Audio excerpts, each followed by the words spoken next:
Chapter 11, Understanding Randomness by Omar Mora.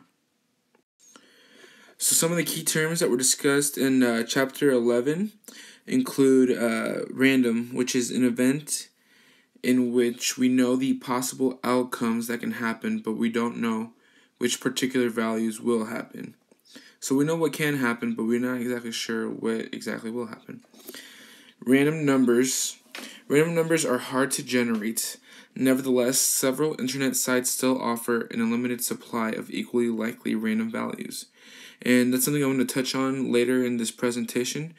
I'm going to talk about different ways you can get random numbers because they are not easy to get, especially when you are dealing with bigger ranges of numbers to choose from. Simulation models random events by using random numbers to specify event outcomes with relative frequencies that correspond to the true real-world frequencies we are trying to model. That is simulation. And then simulation component is the most basic situation in a simulation in which something random happens. So that's the utmost, most basic situation in a simulation. Outcome is an individual result of a component of a situation, which is the outcome. Trial is the sequence of several components representing events that we are pretending will take place.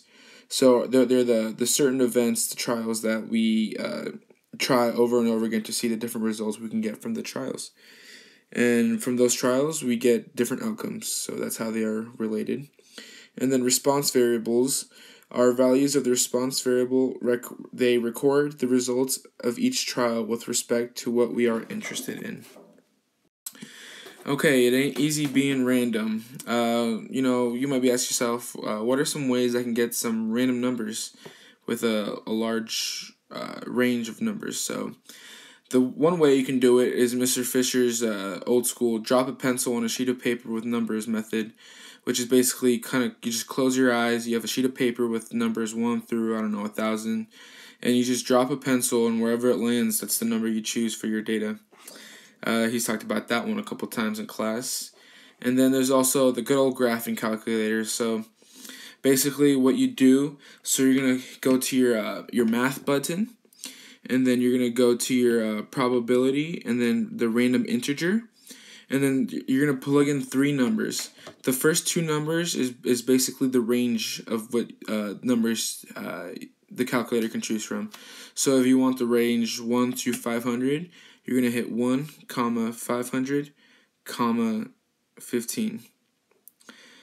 And you're just going to hit, and 15 equals the amount of numbers that you want from the data.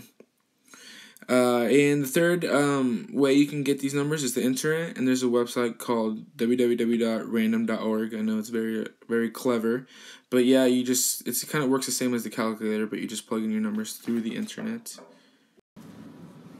Alright, so there's always going to be room for mistakes when you're talking about randomness, and a couple things that you should look out for is that you don't want to overstate your case. You just have to understand that a simulation is always wrong.